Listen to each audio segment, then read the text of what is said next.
Hello friends, તો પ્રશ્ન 2 પ્રત્યેક વિધાન સાચું બને એ રીતે ખાલી જગ્યા પૂરો. પ્રકરણ 7.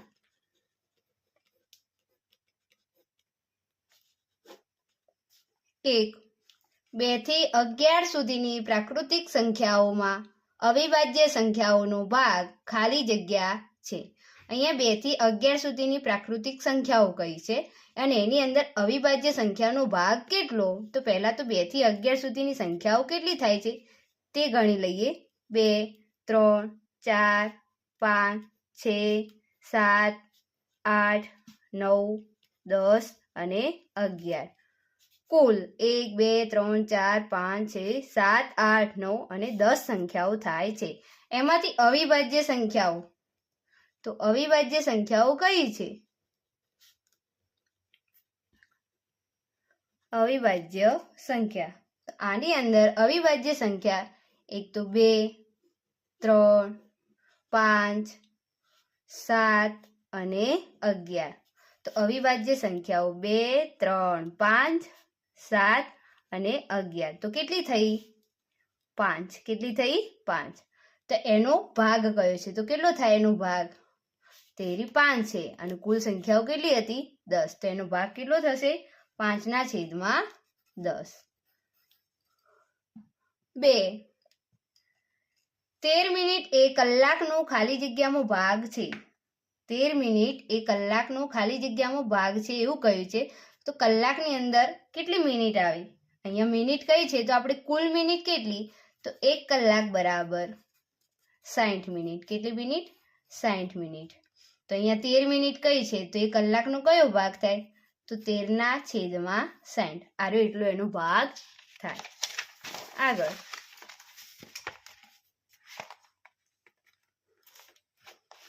5 કલાક એ દિવસનો ખાલી જગ્યામાં ભાગ છે. દિવસની અંદર અહીંયા કલાક કયા છે? તો એક દિવસ બરાબર કેટલા કલાક? તો એક દિવસ બરાબર 24 કલાક. કેટલા કલાક? 24 કલાક. તો અહીંયા 5 કલાક કયા છે? તો એ કેટલો ભાગ થાય? 5/24. આટલો જવાબ આવશે. આગળ નંબર 4.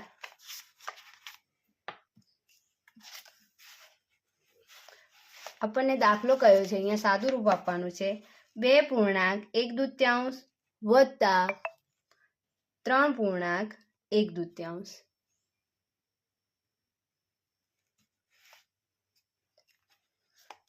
સાદું રૂપ આપીએ. 2 દુ 4 ને 1, 5 દૂત્યાંશ, 3 દુ 6 ને 1, 7 દૂત્યાંશ. રસા સરખો છે એટલે કે છેદ સરખા છે તો છેદમાં આવશે 2 અને 5 અને 7 નું થશે સરવાળો. 7 વત્તા 5 એટલે થશે 12.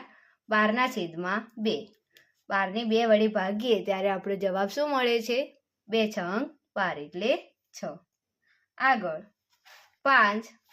જો અપૂર્ણાંકના છેદ વડે અંશને નિશેષ ભાગી શકાય તો તે ખાલી જગ્યા હોય. જે છેદ છે બરોબર, એટલે કે અંશનો છેદ વડે ભાગી શકાય. ઉપરની જે સંખ્યા હોય અને નીચેની સંખ્યા વડે ભાગી શકાય તો તે સંખ્યા કઈ કહેવાય? પૂર્ણ સંખ્યા. કઈ કહેવાય? પૂર્ણ સંખ્યા. આગળ 6. અશુદ્ધ અપૂર્ણાંકમાં છેદ કરતા અંશ ખાલી જગ્યા હોય છે. અશુદ્ધ અપૂર્ણાંક હોય એની અંદર છેદ જે હોય એટલે કે નીચે ભાગાકારની અંદર જે સંખ્યા આપી હોય એ અંશ કરતા કેવી હોય છે? મોટો. કેવો હોય છે? મોટો. શુદ્ધ અપૂર્ણાંકમાં છેદ કરતા અંશ નાનો હોય છે. અશુદ્ધ અપૂર્ણાંકની અંદર અંશ મોટો હોય જ્યારે શુદ્ધ અપૂર્ણાંકની અંદર અંશ નાનો હોય છે. જેનો છેદ 17 અને અંશ 7 હોય તે અપૂર્ણાંક શું થશે? અંશ એટલે ઉપર આવશે અને છેદ એટલે નીચે આવશે. તો 7/17. પ્રકરણ 8.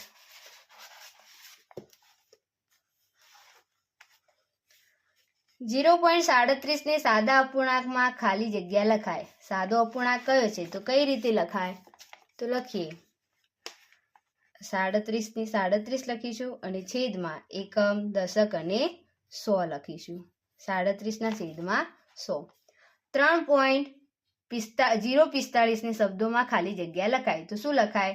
3.45 એકમ, દશક, 100 અને 1000 એટલે કે દશાંશ, શતાંશ અને સહસ્ત્રાંશ એટલે 3.45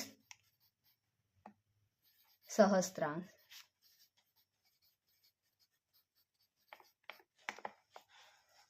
13.8 શતાંશને દશાંશ સંખ્યામાં ખાલી જગ્યા લખાય તો 13.8 શતાંશ. શતાંશ કયું છે એટલે પોઈન્ટ પાછળ 2 અંક આવે.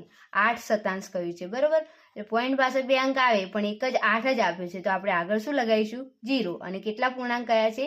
13 પૂર્ણાંક. તો 13.08 લખાય, બરોબર. 5 કિગ્રા અને 25 ગ્રામની દશાંશમાં ખાલી જગ્યા કિગ્રા લખાય. 1 કિગ્રા બરાબર 1000 ગ્રામ એટલે પોઈન્ટ પાછળ 25 લખવાના છે પણ પોઈન્ટ પાછળ 3 અંક આવવા જોઈએ. આપણને 2 જ આપ્યા છે તો કેટલા આગળ શું કરીશું? 0. અને કેટલા કિલોગ્રામ કીધા છે? 5. તો 5.025 કિગ્રા લખાય. 3 મીટર 8 સેમીને દશાંશમાં ખાલી જગ્યા લખાય. 1 મીટર બરાબર 100 સેમી એટલે પોઈન્ટ પાછળ 2 અંક હોવા જોઈએ. અહીંયા એક જ આપ્યો છે 8 જ. તો 2 કરવા માટે આપણે આગળ શું લગાવીશું? 0. અને કેટલા મીટર કયા છે? 3 મીટર. 6. 60 પૈસાને દશાંશમાં રૂપિયા ખાલી જગ્યા લખાય. દશાંશમાં લખવાનું હોય તો 1 રૂપિયો બરાબર 60 પૈસા. પોઈન્ટ પાછળ 2 અંક આવવા જોઈએ જે આપણને આપેલા છે એટલે પોઈન્ટ 0.60 લખાય. 4.08 માંથી 0.8 બાદ કરો તો શું થશે? ચલો એનું સાદું રૂપ આપીએ આપણે. પ્રકરણ 8 હતું તો અહીંયા ટાઇટલ આપી દઈએ પ્રકરણ 8. એનો કયા નંબરનો દાખલો હતો? 7 નંબરનો. 4.08 ઓછા 0.8.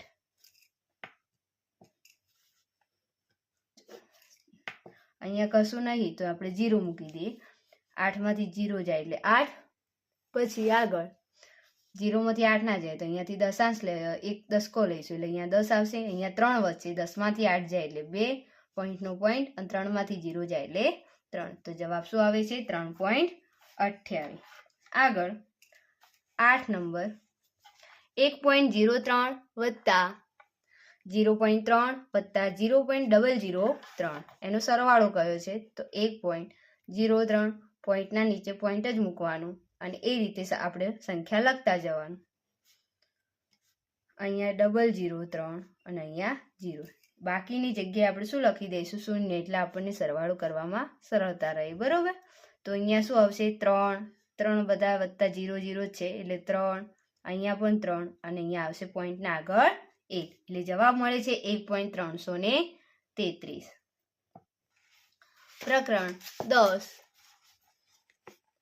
સમબાજુ ચતુષ્કોણની પરિમિતિ બરાબર. અહીંયા સૂત્રો કયા છે? આપણને જવાબ આપવાના છે સૂત્રોનું. તો કે સમબાજુ ચતુષ્કોણની પરિમિતિનું સૂત્ર શું આવશે? 4 ગુણ્યા બાજુની લંબાઈ. એના પછી સમબાજુ ત્રિકોણ કહ્યું. ચતુષ્કોણમાં 4 બાજુ હોય અને ત્રિકોણમાં કેટલી હોય? 3 બાજુ. તો આનું સૂત્ર આવશે 3 ગુણ્યા બાજુની લંબાઈ.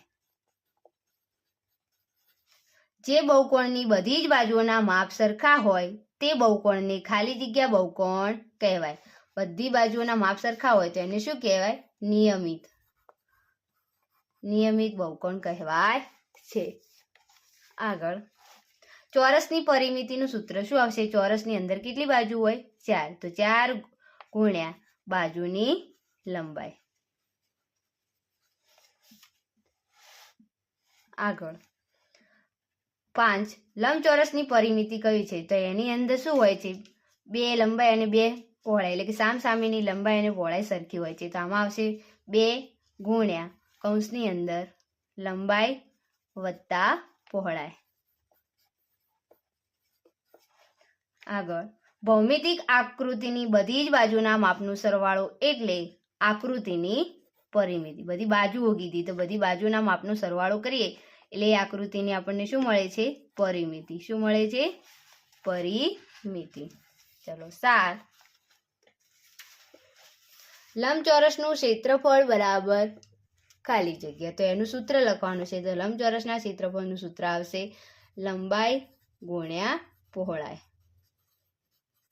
ચોરસના ક્ષેત્રફળનું સૂત્ર આવશે લંબાઈ ગુણ્યા લંબાઈ.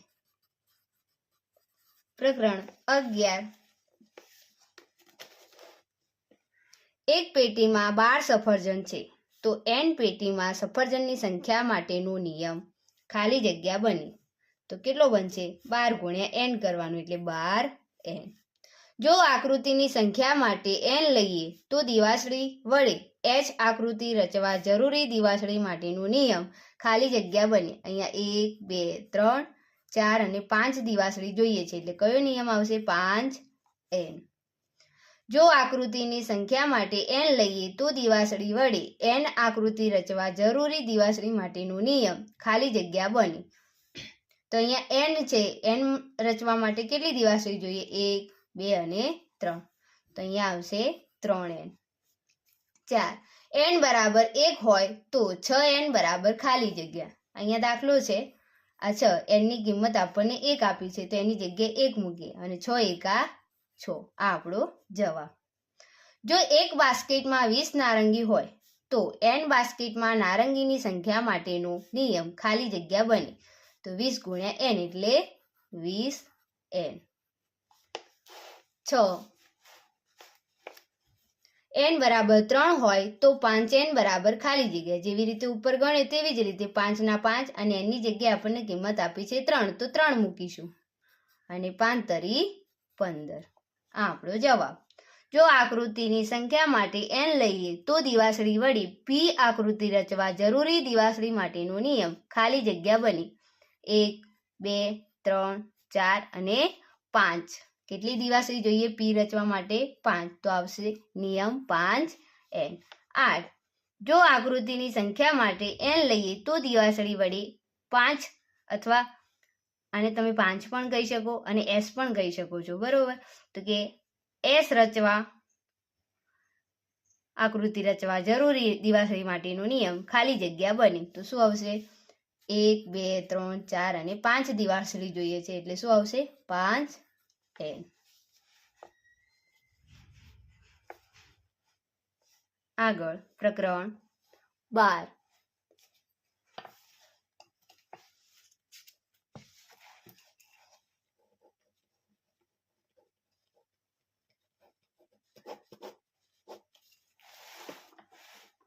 પ્રકરણ 12 એક કહ્યું છે આપણને 8/20 બરાબર ખાલી જગ્યાના છેદમાં 30. બરોબર, તો આનો જવાબ લાવવાનો છે 8/20 બરાબર ખાલી જગ્યાના છેદમાં 30. તો અહીંયા ધારો કે આ સંખ્યા શોધવાની છે, બરોબર? તો અહીંયા શું કરીશું આપણે? આ 8 છે, 8ના ગુણાકારમાં 30 લઈ જઈશું અને છેદમાં રાખીશું 20 આ સંખ્યા શોધવા માટે, બરોબર? જે શોધવાનું હંમેશા અંશમાં રાખવાનું, બાકીનું બધું પેલી બાજુ લઈ જવાનું. અંશ અને છેદમાં 0 0 જતી રહી અને 8 ને 2 વડે ભાગો એટલે 4 દુ 8 2 2 ઉડી ગયા 4 તરી 12. જવાબ શું આવશે? 12. અહીંયા આપણને જવાબ મળે છે 12. તેવી રીતે બીજો પ્રશ્ન, ખાલી જગ્યાના છેદમાં 28 બરાબર 18/21.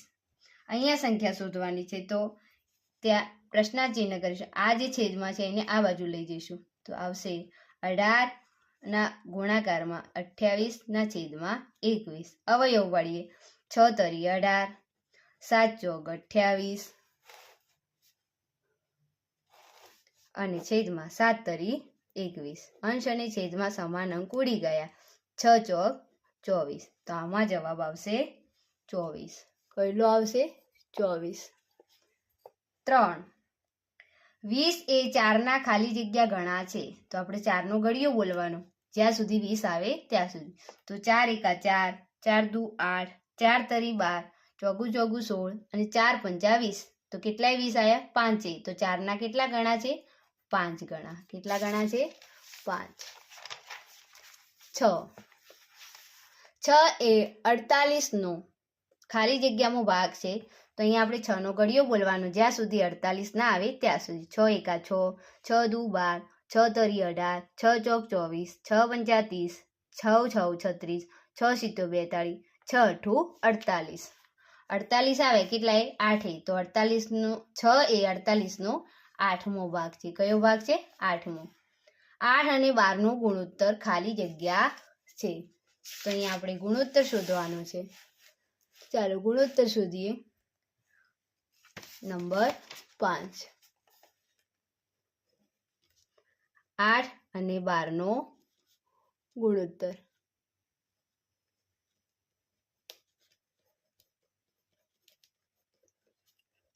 તો ગુણોત્તર બરાબર 8/12. અવયવ પાડીશું આપણે.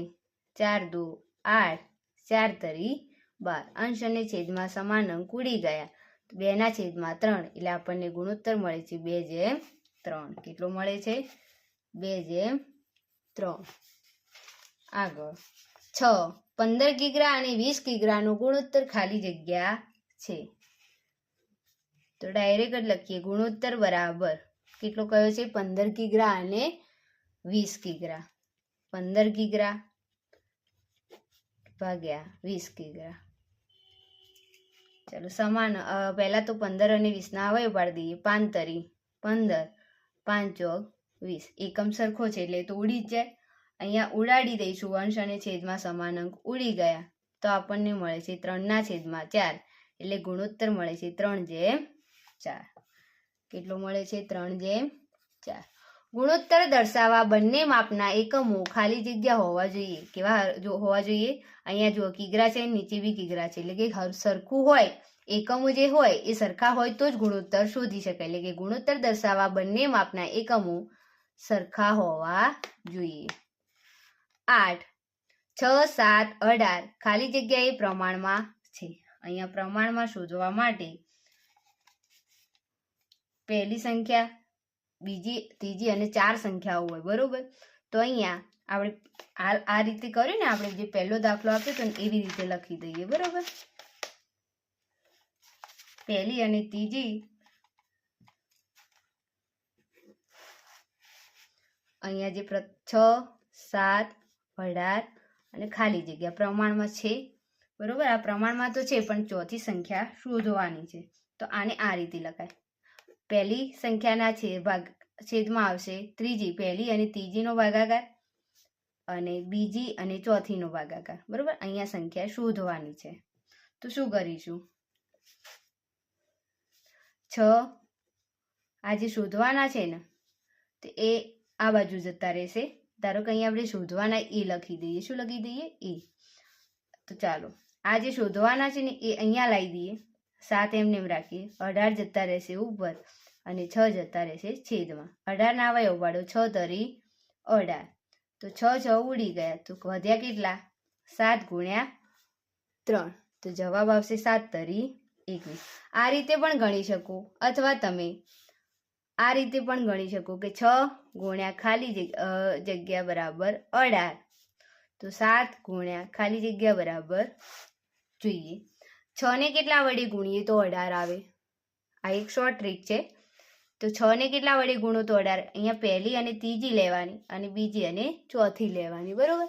તો કે 6 ને 3 વડે ગુણીએ ત્યારે 18 થાય. તો અહીંયા 3 આવ્યા તો 7 ને પણ 3 વડે ગુણવા પડે, કેમ કે પ્રમાણ હોય એ હંમેશા સરખું જ હોય. તો 7 તરી 21. આ રીતે પણ જવાબ આવી શકે છે.